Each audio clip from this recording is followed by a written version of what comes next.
Dhirendra Kumar Srivastava advocate. क्या है मामला सर? मामला ये है कि एक बिल्डर को इन्होंने ज़मीन दिया है और उसमें जो है समथिंग 70-75 लाख के का हैवी अमाउंट जो है उन्होंने बाद में देने की बात कही थी। और जब उस पैसे का डिमांड करते हैं और उस पैसे का जब वो चेक लगाते हैं तो टोटल चेक इनका जो है बाउंस कर गया है। ये चेक टोटल जो है फर्जी सिग्नेचर, इन्होंने फर्जी सिग्नेचर बना के दिया था, वो चेक टोटल बुक कर गया है। और जब ये पैसे की मांग करने जाते हैं तब इनको केवल धमकी मिलता है और इन्होंने साफ शब्दों में कह दिया है कि पैसा तुमको नहीं दिया जाएगा। अब दोबारा यहाँ पैसे अगर हमारे ऑफिस में पैसा मांगने के लिए आ गए तो फिर यहाँ से तुम वापस नहीं जाओगे। इस चीज़ को लेकर के हमने इनको जेसीपी ज्वाइंट कमिश्नर को हमने भी एप्लीकेशन दिया है कि सर अगर इनके पीछे कुछ बिल्डर और बिल्डर के कुछ गुंडे लगे हुए हैं जिससे इनके परिवार को भी जान माल का खतरा है।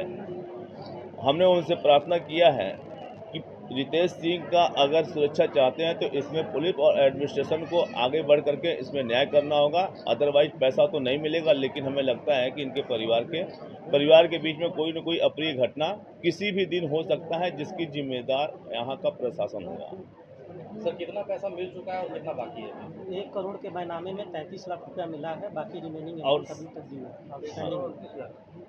1 करोड़।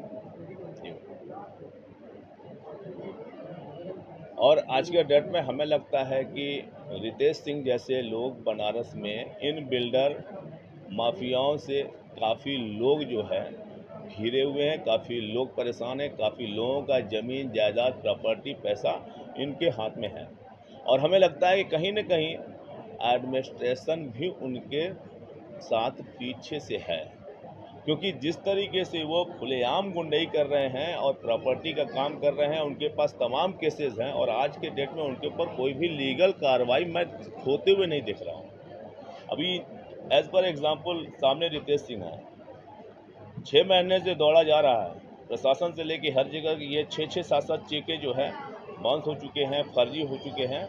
उसके बाद भी प्रदीप सिंह टीम के खिलाफ आज तक कोई भी लीगल कार्रवाई पुलिस के तरफ से, एडमिनिस्ट्रेशन के तरफ, किसी भी तरफ से कोई कार्रवाई नहीं हुआ। अब हमें यह रास्ता खोजना है कि यहाँ पे पुलिस कमिश्नर के ऊपर की अथॉरिटी कौन है।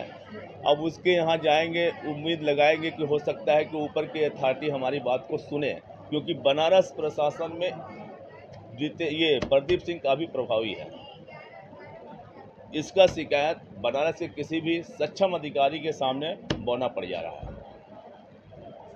इस मामले को लेकर अभी तक क्या कार्रवाई आपकी तरफ से? अभी तक हमारी तरफ से कार्रवाई, हम तो एप्लीकेशन देंगे, एडमिनिस्ट्रेशन में जाएंगे, कमिश्नर के पास जाएंगे, थाने पे जाएंगे, एसीपी के पास जाएंगे, डीएम के पास जाएंगे, यही सक्षम अधिकारी है, इन्हीं के यहाँ जाएंगे, हमें इन्हीं से उम्मीद है।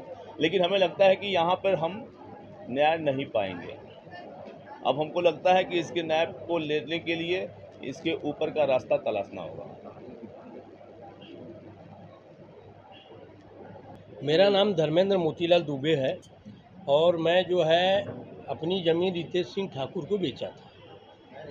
जो है उसमें क्या हो गया कि इनको बेचने के बाद जिन्होंने ज़मीन उनको बेचा, और उस सामने से उसका फ़ोन आ रहा है घड़ी घड़ी मेरे को, मैं बॉम्बे में था तो भी मेरे को फ़ोन आया है कि आप इस मैटर से दूर रहिए, नहीं तो आपको बहुत भारी पड़ेगा।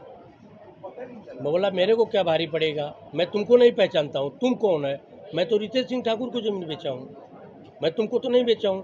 बोला नहीं, ये मैटर से तुम दूर रहना, नहीं तुमको बहुत तुम्हारी फैमिली को उठा। आज भी मेरे को फ़ोन आया था, आज भी मेरे को फ़ोन किया था, उसने बोला गाली गलौज दे रहा था और बोला आप एकदम दूर रहना, कतई मत जाना ये मैटर में, नहीं आपको बहुत भारी पड़ने वाला है। देखिए उसका फ़ोन आया था मेरे को,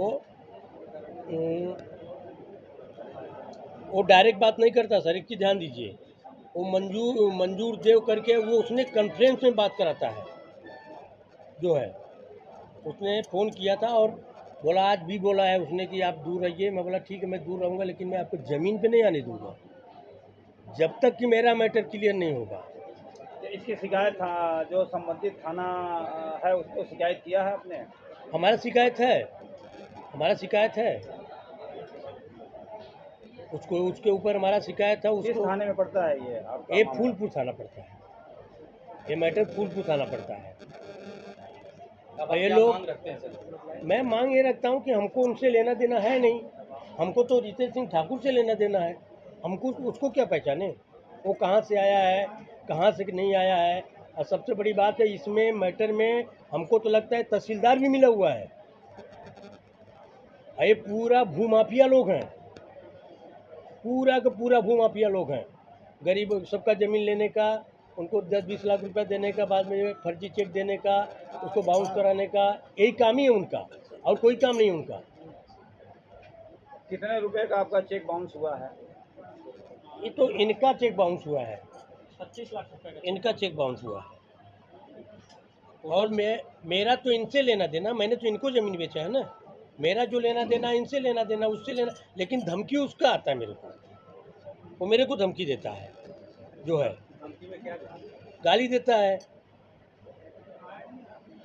वो मंजूर जो है उसको कॉन्फ्रेंस पे लेता है, एक ही बात बोलता है, ये मैटर से तुम दूर रहना, नहीं तुमको भारी पड़ेगा। हम के ठीक है, देखेंगे भविष्य में जो भारी पड़ेगा वो देखेंगे। हम भी तो हैं, हम भी ब्राह्मण हैं, मगर मैं तुमको ज़मीन पे नहीं आ जाऊँगा। डेली ज़मीन पे आता है, ज़मीन पे डेली आता है, बोलता है 15 दिन के अंदर ये ज़मीन में बेच दूँगा। मेरे को खुद बोला, वो मांगता है तो मैं अपना डिटेल मोबाइल के निकाल के दे सकता हूँ मीडिया को। प्रशासन से क्या? प्रशासन से मांग ये करता हूँ कि इनका जो मैटर है, इनका मैटर क्लियर हो। हमारा उनका लेना देना नहीं, हम उनको पहचानते ही नहीं है कि वो किसको ज़मीन बेचे। उनका एक वकील आया था, मनीष पांडे आया था, मेरे साथ मीटिंग किया था। वो बोला था कि पंडित जी अगर ये ज़मीन अगर यहाँ से 10 किलोमीटर दूर रहता तो मैं उस पर कब्जा कर लेता, मगर ये गांव के अंदर है इसलिए मैं कब्जा नहीं कर पाऊँगा।